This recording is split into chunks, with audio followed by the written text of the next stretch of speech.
अय्युमा इमरातिन इस्तअतरत फमर्रत बिलकौम लयजदू रिहा फहिया ज़ानिया रवाहु अबू दाऊद।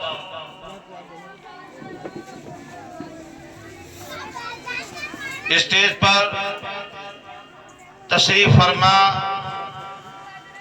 मुअज़्ज़ज़ उलमाए किराम, सामने हमारे मुअज़्ज़ज़ नौजवान बैठे हुए हैं और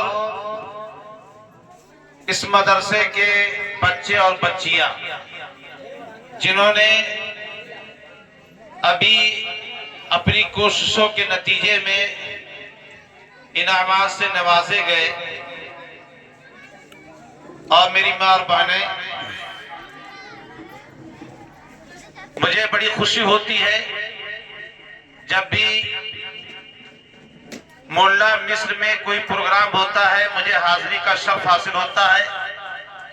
और यहाँ आकर के जब ये मैं देखता हूँ कि इस प्रोग्राम में हमारे नौजवान बहुत ही ज्यादा एक्टिव होते हैं और बढ़ चढ़ के हिस्सा लेते हैं, तो मुझे बड़ी खुशी होती है, क्योंकि ये नौजवान हमारे यही कौम की रीढ़ की हड्डी है और इन्हीं पर कौम टिकी हुई है।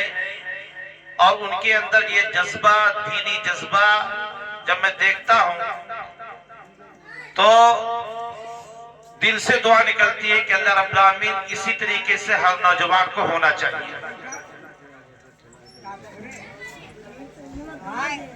मुझे ये हुक्म दिया गया कि आपको इस्लाहे मुआशरा पर गुफ्तगू करनी है। इस्लाहे मुआशरा ये कोई मामूली और मुख्तसर मौजू नहीं है, ये ऐसा मौजू है कि इस पर दसियों खतीब दसियों घंटा बोले तब भी कम है। क्योंकि आजकल खास तौर से मुस्लिम मुआशरा जिस तरीके से दीन से बेजार, दीन से लाताल्लुक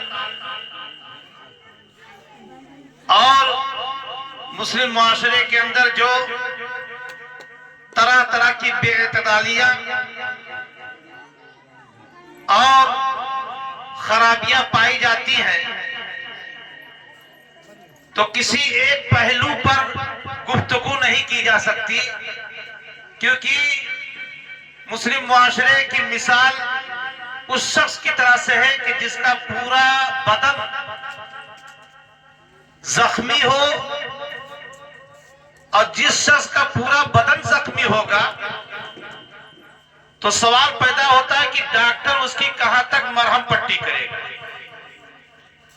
अगर एक आध जगह फोड़े निकले हो या जख्म हो तो वहां पर मरहम पट्टी की जा सकती है। एक दो जख्म नहीं, सारा बदन है छलनी, दर्द बेचारा परेशान है कहां से उठे। इस शेर की मिस्ताक आज हमारी मुस्लिम कौम है। बहरहाल मुख्तसर वक्त में मैं कोशिश करूंगी कि चंद बातें रखूं। उसी की मुनासिबत से मैंने कुरान पाक की एक आयत की तिलावत की है और उसी की मुनासिबत से मैंने एक हदीस रसूल सल्लल्लाहु अलैहि वसल्लम को पेश किया है। मेरे भाइयों और दोस्तों, सबसे पहले हमें और आपको ये जान लेना चाहिए कि हम और आप मुसलमान हैं। हम अपने आप को मुसलमान कहते हैं, उस दीन की तरफ निस्बत करते हैं और उस दीन से अपना रिश्ता जोड़ते हैं जो दीन इस रुए जमीन पर पाए जाने वाले सारे अदियान, सारे मज़ाहिब, सारे धर्मों से बेहतर, मोतबर, काबिल कबूल अल्लाह रब्बुल आमीन के नजदीक अगर है तो वो दीन इस्लाम है। इन्ना दीना इंदल्लाह इस्लाम। दीन अगर कोई मोतबर है तो सिर्फ इस्लाम है अल्लाह रब्बुल आमीन के नजदीक। एक दूसरी जगह अल्लाह रब्बुल आमीन ने दीन करार देते हुए फरमाया वो रज़ीतु लकुमुल इस्लाम दीना, क्या है लोगों सुन लो कि मैंने तुम्हारे लिए दीन इस्लाम को पसंद कर लिया। यानी अल्लाह रब्बुल आलमीन के नजदीक कोई दीन पसंदीदा है तो वो दीन इस्लाम है। अब अगर दीन इस्लाम की तरफ निस्बत अगर हम कर रहे हैं और उसकी बुनियाद पर हम अपने आप को मुसलमान कहते हैं, तो उसी तरीके से हमारे आमाल, हमारे अखलाक, हमारा किरदार, हमारा अकीदा, ये सारी चीजें भी पसंदीदा होनी चाहिए, क्योंकि हम पसंदीदा दीन की तरफ निस्बत करके अपने आप को मुसलमान कहते हैं। तो हमारे किरदार से यह जाहिर होना चाहिए कि वाकई हम पसंदीदा दीन के मानने वाले हैं। वो खूबियां हमारे अंदर पाई जाती हैं जिन खूबियों की तरफ इस्लाम के अंदर तालीम दी गई है और जिसकी बुनियाद पर दीन इस्लाम को सबसे ज्यादा बेहतर दीन करार दिया गया है, तो उसकी तालीमात का असर हमारे अंदर पाया जाना चाहिए। लेकिन बहुत ही बदकिस्मती की बात है कि हम एक ऐसे मजहब, ऐसे दीन की तरफ जो अल्लाह रब्बुल आलमीन के नजदीक सबसे ज्यादा बेहतर, सबसे ज्यादा पसंदीदा, सबसे ज्यादा अच्छा मजहब है और जिस पर दुनिया और आखिरत की कामयाबी का दारो मदार है, उस दीन की तरफ हम पूरी निस्बत कर रहे हैं, लेकिन वो खूबियां हमारे अंदर आज नहीं पाई जा रही। आज मुस्लिम कौम के मामलात को देखिए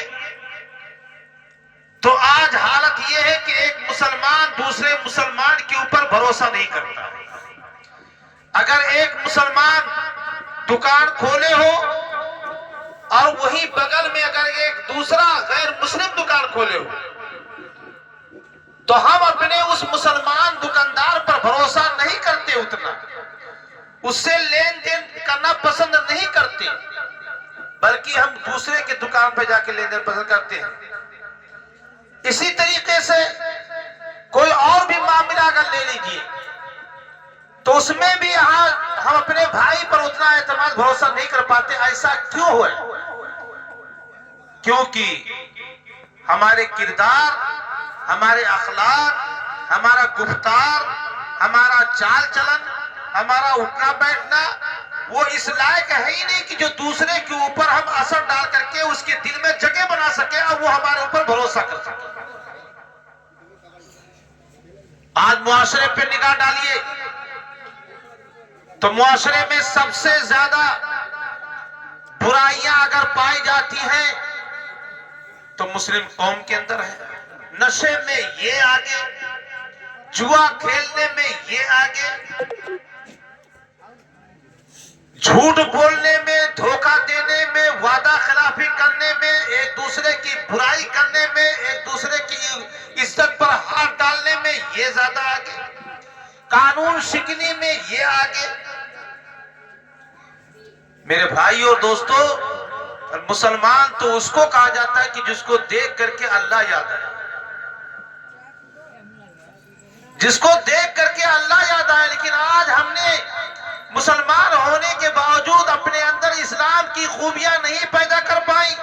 हमारे असलाफ थे कि जिनका अखलाक किरदार इतना बुलंद हुआ करता था, वो अपने नबी की एक एक सुन्नतों, एक एक चीज कितने शैदा थे कि वो अपने अंदर जो है उसको रचा बसा लेते, उसे रंग में रंग जाते थे और वो जिधर भी जाते थे दुनिया की किसी गोशे में, वहां के लोगों की तकदीरें बदल दिया करते थे। उनके तहजीब और तमद्दुन पर असर डाल करके अपनी तहजीब और तमद्दुन को जो है में उनको ढाल लेते थे। आपके हिंदुस्तान में अगर इस्लाम की इब्तदाई तारीख पढ़ेंगे तो हिंदुस्तान में इस्लाम कैसे फैला, वो अलग बात है कि कोई कुछ कहे कि तलवार के बलबूते पे फैला या जो है जबरदस्ती इस तरह से इस्लाम को फैलाया गया, लोगों को मुसलमान बनाया गया। ये सिर्फ जबरदस्ती की बात है, इसकी कोई हकीकत नहीं है। इतिहास में, तारीख में इसकी कोई जो है दलील नहीं पेश की जा सकती है। इस्लाम फैला है जब अरब के ताजिर हिंदुस्तान में तिजारत के गरज से आए और मालाबार के साहिल पर और सिंध के साहिल पर जब ये पहुंचे तो इनके किरदार, इनके अखलाक, इनके जो है मामलात, इनके जो है तमाम चीजों को देख करके उस जमाने के लोग मुतासिर हुए और इतने मुतासिर हुए कि उनको कहना पड़ा कि ये तो कोई इंसान नहीं लगते हैं, ये तो लगते हैं कोई आसमान से देवता आए हैं, क्योंकि इस तरह से अखलाक वाले, उम्दा अखलाक किरदार वाले हमने इंसानों को देखा नहीं है। उन मुसलमानों के अखलाक किरदार को देख करके उनको देवता मानने लगे और जो बरसों से अपने लोगों के जुल्म जाति से परेशान थे, आजिज आ चुके थे, ऊंच नीच और तमाम चीजों से वो जो है परेशान थे, मुसलमानों के अखलाक और किरदार, उनकी तालीमात को देख करके मुतासिर और इन्होंने इस्लाम को कबूल कर लिया और इस तरीके से हिंदुस्तान के अंदर इस्लाम पहुंचा। आज हमें देख करके कौन इस्लाम को समझेगा? मेरे भाई और दोस्तों, इसलिए हमें चाहिए कि हम अपने मुआशरे को पहले सुधारें। अपने आप किसी दूसरे को दोष देने, किसी दूसरे को ऊपर इल्जाम रखने से बेहतर है पहले अपने आप को सही करें। इस्लाम के तालीमात के मुताबिक अपने आप को ढालें और इस्लाम का नमूना अपने किरदार और अखलाक के जरिए दूसरे लोगों के सामने पेश करें, ताकि वो हमें देख करके इस्लाम को समझ जाए कि ये इस्लाम वाकई बहुत अच्छा मज़हब है। हमारा वो किरदार होना चाहिए। आज हमारा मुआशरा, खास तौर से हमारी नौजवान नस्ल धीरे धीरे एक तो तालीम से दूर हो गई और ये जो हम ये सोचते हैं, जो माँ बाप जो कहते हैं ना कि हमारे बच्चा अगर हमारा नहीं पढ़ता है तो न पढ़े, क्या करूं, कोशिश कर रहा हूं, नहीं पढ़ना चाहता है, इसको बंबई भेज देते हैं, जाएगा कमाएगा, इसको कलकत्ता भेज देते हैं, इसको ये कर देते हैं, उसको वो कर देते हैं, उसको सऊदीया भेज देते हैं। मेरे भाइयों और दोस्तों, आपकी ये सोच ही गलत है। आपकी ये सोच गलत है। गोया कि आप ये कह करके उस बच्चे को खुद उसके मुस्तकबिल को बर्बाद कर रहे हैं, उसको इल्म से दूर कर रहे हैं। आपको तो हर एक जतन इख्तियार करना चाहिए, हर तरह की कोशिश करनी चाहिए कि किसी तरीके से हमारा बच्चा तालीम याफ्ता हो जाए। दूसरी कौमें आज हमसे क्यों आगे हो गई? सियासियात का मैदान हो, इक्तिसादियात का मैदान हो, तालीम का मैदान हो, हर मैदान में हम दूसरों से क्यों पिछड़ गए? इसलिए कि हम तालीम से दूर हो गए। ये आज नहीं हुआ है। ये मुस्लिम कौम ये 300-400 साल से तालीम से गाफिल होती गई है, जिसका नतीजा आज हमारे सामने।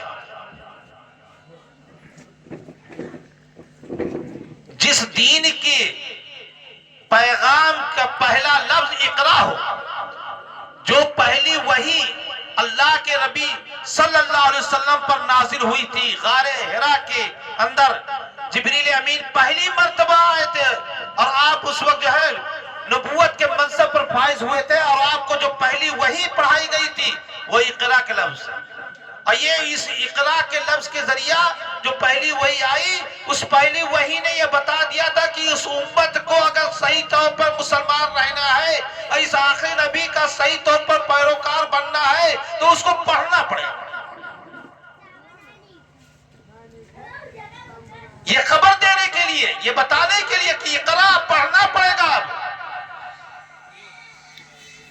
तभी तुम मुसलमान रह पाओगे, तभी तुम नबी के शैताई बन पाओगे, तभी तुम इस्लाम के पैरोकार बन पाओगे। वरना याद रखो, अगर नहीं पढ़े तो लेबिल इस्लाम का लगा रहेगा, इसलिए कि हम मुसलमान घर में पैदा हुए, हमारे माँ बाप मुसलमान थे, इसलिए हम मुसलमान हैं, बस इतने ही के लिए खाली मुसलमान रहोगे, इससे आगे आपका इस्लाम नहीं होगा।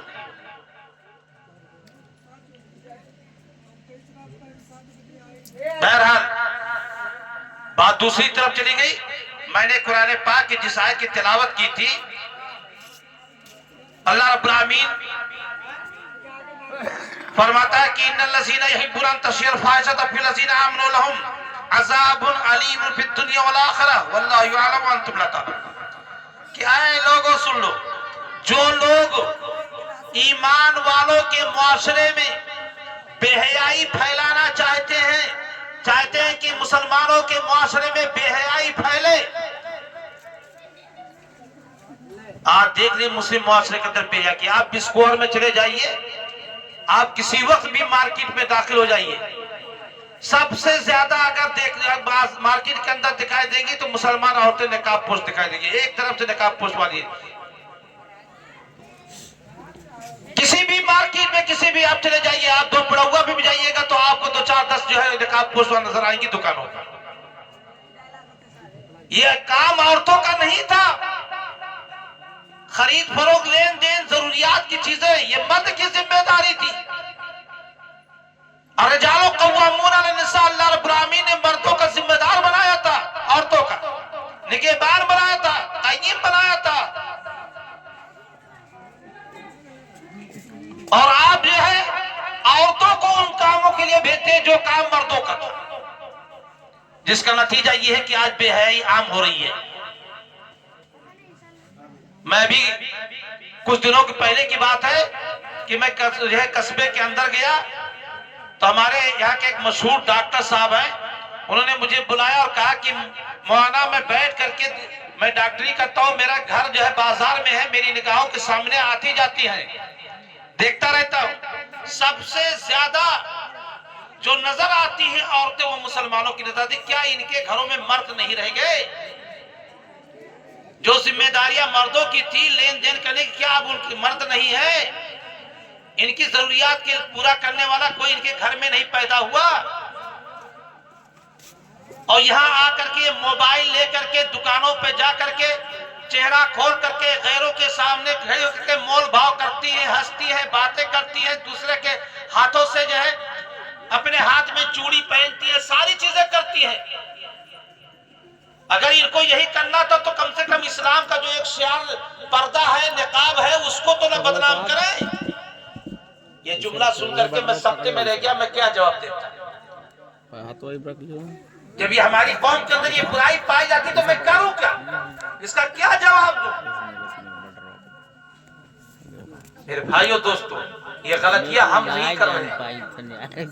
ये हमने जो है ये जो सोच लिया कि हमारी लाई हुई चीज इनको पसंद नहीं आती है, लिहाजा मैं छुटकारा पाने के लिए कौन जाए जो है बहस मबासा करने, लड़ाई झगड़ा करने के लिए दे देता हूँ पैसा कि जा तू ही अपने पसंद का खरीद।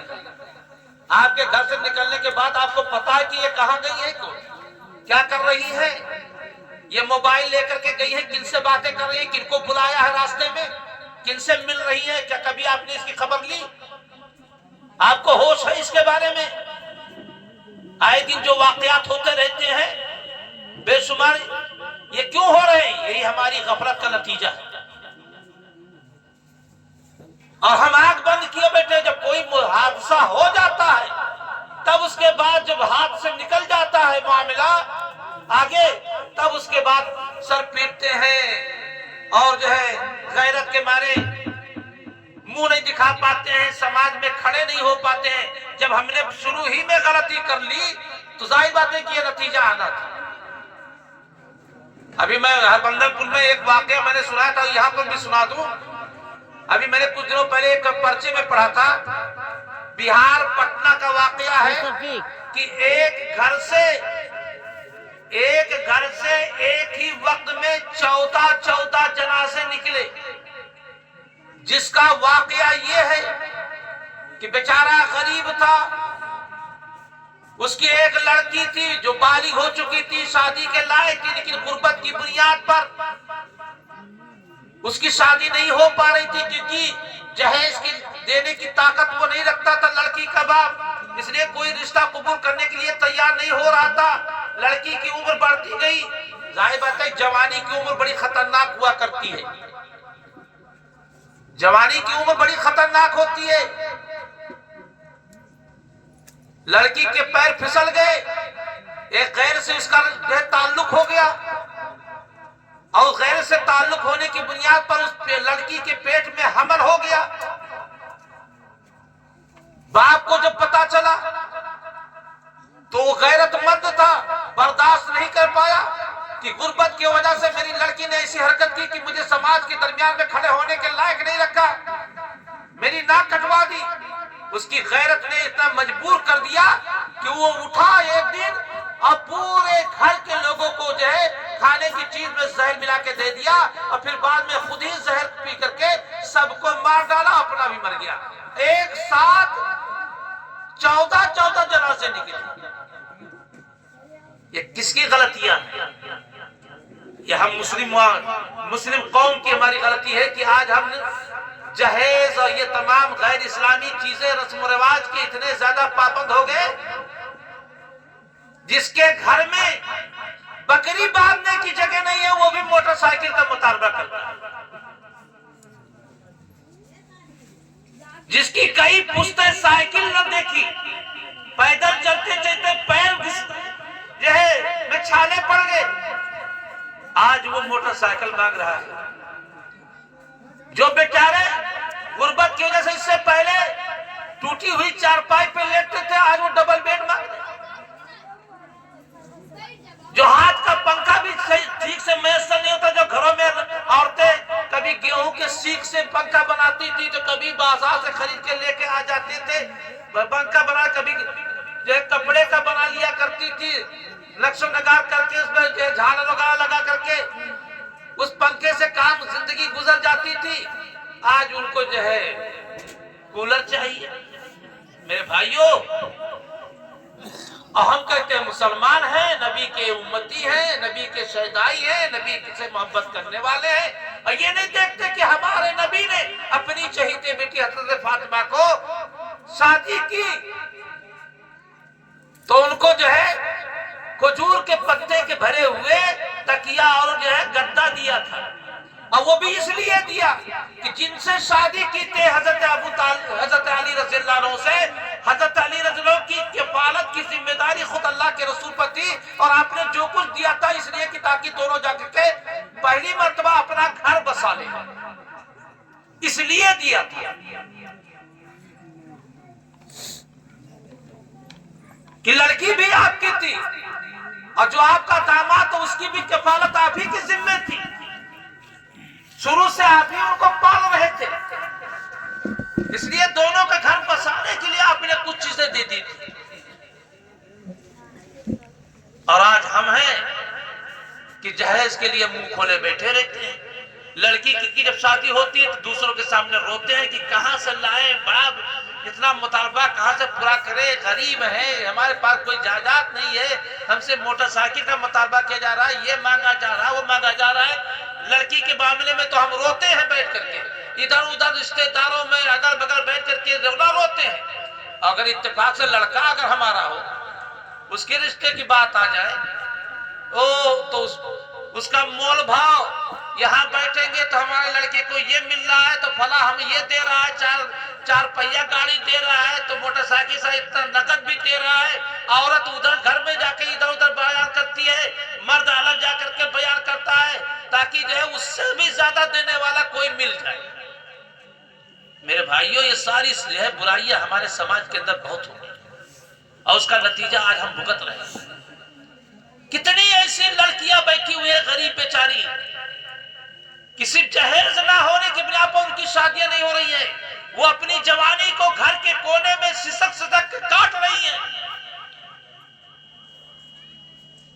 कल अल्लाह के सामने जब ये खड़ी होकर फरियाद करेगी, अल्लाह से कहेगी कि हमें अल्लाह तूने पैदा किया था, मुझे जवानी दी थी, लेकिन समाज ने मेरे लिए जो है जवानी को इज्जत के साथ गुजारने का मौका नहीं दिया। जहेज और ये तमाम रस्म रिवाज को इन्होंने अपनी तरफ से इतना बढ़ा लिया कि गुर्बत की वजह से मैं अपनी जवानी का फायदा नहीं उठा पाया।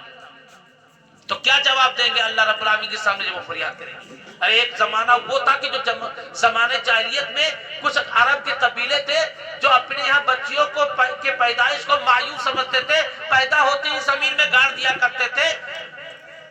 आज हम ये रस्मो रिवाज शादी ब्याह के अंदर फैला करके हम उन गरीब बच्चियों को मार रहे हैं। जिंदा दरगौर कर रहे हैं कि जो अपने घर में बैठ करके अपनी जवानी पर है कोई रिश्ता नहीं होने की वजह से सिसक की जिंदगी गुजार रही है, घुट घुट करके मर रही है। हम भी मुजरिम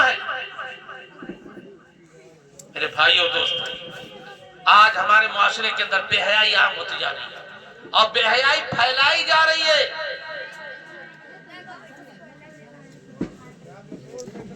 बेहयाई है, ये मोबाइल, ये सारी चीजें, ये क्या है? एक नौजवान को अगर कलमा पूछो तो नहीं मालूम है कि मोबाइल का डेटा पूछो तो सब बता देगा। और ये मुस्लिम कौम है, अपने आप को मुसलमान कहते हैं। एक बच्चे को अपना नाम लिखना नहीं आता है, आधार कार्ड में कुछ और नाम है तो वोटर लिस्ट में कुछ और नाम है तो परिवार रजिस्टर में कुछ और नाम है, लेकिन मोबाइल के सारे डेटे मालूम है सही से। पूछोगे तो फौरन उंगलियां चला के बता देगा कि यहां से ये होता है, ये है, ये है, ये है। मेरे भाई और दोस्तों, हमें बड़ी खुशी हुई कि आपके यहाँ एक इदारा अभी बच्चों ने मेहनत करके कामयाबी हासिल की। अल्लाह से दुआ है अल्लाह रब्बुल आमीन और जो बच्चे हैं इस गांव के हैं उनके अंदर भी हौसला पैदा, उनके माँ बाप के अंदर भी ये जोश है कि हमारा बच्चा जाहिल ना रह जाए। ये पढ़ लिख करके हम नहीं पढ़ पाए तो कम से कम ये पढ़ करके समाज के अंदर हमारा नाम रोशन करते, इनके जरिए मैं पहचाना जाऊं समाज के अंदर कि फला का लड़का है, डॉक्टर है, फला का लड़का इंजीनियर है, उसके जरिए मेरी पहचान बन जाए। कम से कम ये जज्बा पैदा हो जाए, ये हमारी अल्लाह से दुआ है। मेरे भाइयों दोस्तों, मैं कहना यह चाहता हूं कि लड़कियों की पढ़ाई पर खुसूसी तौर पर हमें तवज्जो देनी है, क्योंकि अगर एक लड़की सही तरीके से पढ़ लेती है, और ये भी पढ़ाई का मतलब ये समझ लीजिए, पढ़ाई का मतलब हर किसी नहीं खाली डिग्री ले लेना। डिग्रियां तो बिकती है, आप घर बैठे कहिए जिस चीज का हम डिग्री दिलवा दे, पैसा खर्च कीजिए, आपको हम जो है इंटर का दिलवा दे, हाई स्कूल का दिलवा दे, ग्रेजुएट का दिलवा दे, आलिम का दिलवा दे, फाजिल का दिलवा दे, ये तो डिग्रियां बिकती हैं। और हमारे मुस्लिम कौम के अंदर ज्यादातर डिग्री वाले ही हैं, इल्म वाले नहीं है। हमें कोशिश ये करनी है कि इल्म वाला बनाना है, जिसके अंदर कुछ सलाहियत हो, कुछ जानकारी हो, अच्छे बुरे की तमीज कर ले, अच्छे हलाल हराम की तमीज कर ले जाए, वो इल्म चाहिए। खाली डिग्रियां नहीं चाहिए कि सरकारी कागज में बनवाने के लिए काम आ जाएगा, ये कागज लगा देंगे, ये सर्टिफिकेट लगा देंगे, इसके लिए खाली नहीं पढ़ाना है हमें, बल्कि इल्म वाला बना करके पढ़ाना है। आज हम देख रहे हैं बहुत सारे ऐसे मदरसे स्कूल हैं जहां के पढ़े हुए हैं, लेकिन अगर कोई पहाड़ा पूछ लो तो नहीं पढ़ पाएंगे, जनरल नॉलेज की चीजें पूछ लो तो नहीं पढ़ पाएंगे, बता पाएंगे।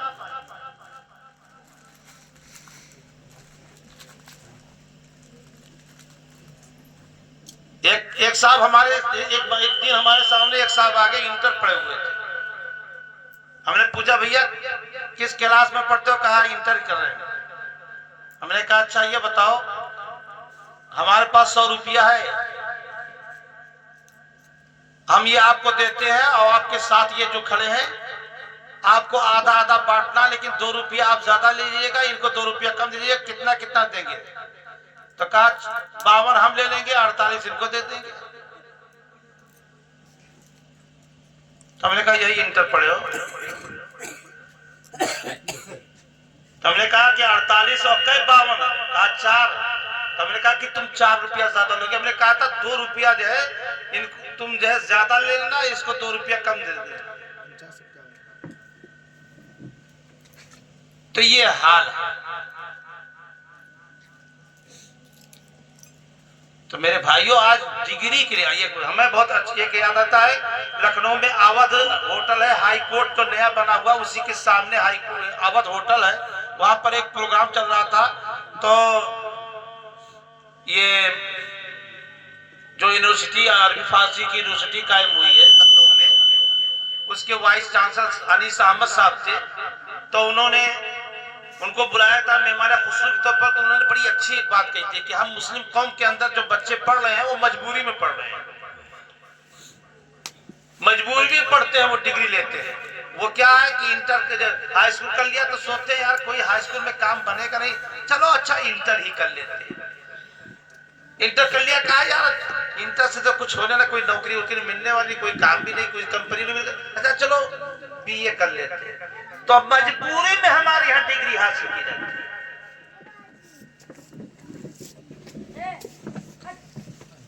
यानी कोई पहले से एक मकसद बना करके, एक इरादा कायम करके कि हमें ये बनना है, उस नियत से नहीं पढ़ते, मजबूरी में डिग्रियां ले रहे हैं। उनकी बात में बड़ी गहराई थी, मैं बहुत गौर से उनकी बात को सुन रहा। भाई वो वाइस चांसलर रहे, तो ये हालत हमारे। तो आज मेरे भाइयों हमें इसकी जरूरत है कि हम अपने मुआशरे को सुधारें और खास तौर से बच्चियों की पढ़ाई पर तवज्जो दें और ऐसी तालीम दें कि वो एक जो है दीनदार बच्ची बने, ताकि उसके कोख से जो नस्ल पैदा हो वो भी दीनदार जो है बन करके आए, वो भी समाज के अंदर एक इस्लाम का तर्जमान बन करके आए और अपने खानदान, अपने माँ बाप का नाम रोशन करे। उस तरीके की हमें तालीम दिलाना है, खाली डिग्री नहीं दिलवानी है, ताकि ये मुआशरे के अंदर जो बेतरबियत है, जो बेहया पाई जाती है, जो बुराइयां पाई जाती है, इसका खात्मा हो। क्योंकि हर बच्चे का पहला स्कूल माँ का गोद है। अगर माँ पढ़ी लिखी होगी, दीनदार होगी, दीन को समझने वाली होगी, लामहला वो अपने बच्चे को जिस वक्त अपने सीने से लगा के दूध पिलाएगी तो उसको जो है उसी वक्त से अच्छी तालीम देगी, अच्छे अखलाक के आदी बनाएगी और फिर वही बच्चा धीरे धीरे परवान चलेगा, अच्छा बनकर के एक अपने समाज के अंदर एक अच्छा इंसान बनकर के आएगा, मुल्क कौम के लिए भी अच्छा बनकर के आएगा और उनके नाम रोशन करेगा, एक इस्लाम का एक बेहतरीन पहचान बनेगा। हमें वो चाहिए। आज हमने दीन से बेजारी इख्तियार की तो हमारे कोख से जो बच्चे पैदा हो रहे हैं वो हमसे ज्यादा दीन से बेजार होते हैं। मुझे एक वाकया याद आ रहा है कि एक लड़का था कि जो वो खड़े होकर के एक जगह पेशाब कर रहा था, एक मुरी साहब गुजरे तो उन्होंने देखा कि ये लड़का खड़े होकर पेशाब कर रहा है। उनको बड़ा गुस्सा आया, बहुत ताज्जुब हुआ कि मुसलमान घर का लड़का होकर के खड़े होकर पेशाब कर रहा है, चलो इसको लेकर चलते हैं, इसके बाप से शिकायत करते हैं कि आपने बच्चे को क्या समझाया, क्या सिखाया, ये खड़े होकर पेशाब कर रहा है। इस नियत से वो उस बच्चे को पकड़ के उसके घर जब लेकर गए तो क्या देखा कि उसका बाप जो है मकान के चारों तरफ घूम घूम के चक्कर लगा के पेशाब कर रहा है। कहा ये तो गनीमत था कि ये खड़े होकर पेशाब, इसका बाप तो घर के चारों तरफ का चक्कर लगा के कर रहा हो, तो उससे बाप जाहिर बात है कि जब इस तरह के होंगे माँ बाप तो उनसे जो नस्ल पैदा होगी वो कैसी होगी। इसलिए अगर नस्ल को सुधारना है और सच्चा और पक्का मुसलमान बनना है, मुस्लिम मुआशरे को कायम करना है, इस्लाम की खूबियों को दूसरों के सामने पेश करना है, तो उसके लिए जरूरी है कि अपने बच्चों को एक टाइम खाएं, फाका करें, अपने जायदाद को आधा बेच दे, लेकिन अपने बच्चों को तालीम से नवाजें। वरना याद रखो कि आज जो कीमत हम चुका रहे हैं इससे भी भयानक कीमत हमें चुकानी पड़ेगी। आज जो हम जलील खार नजर आते हैं, बेकीमत नजर, दूसरी कौमों में कोई कीमत नहीं रह गई, उसका नतीजा ये है कि हम उन कौमों को अपने किरदार अखलाक के जरिया मुतमईन नहीं कर पाते हैं, वो हमारे बारे में बदजनी के शिकार हैं, जिसकी वजह से नफरत की जाती है।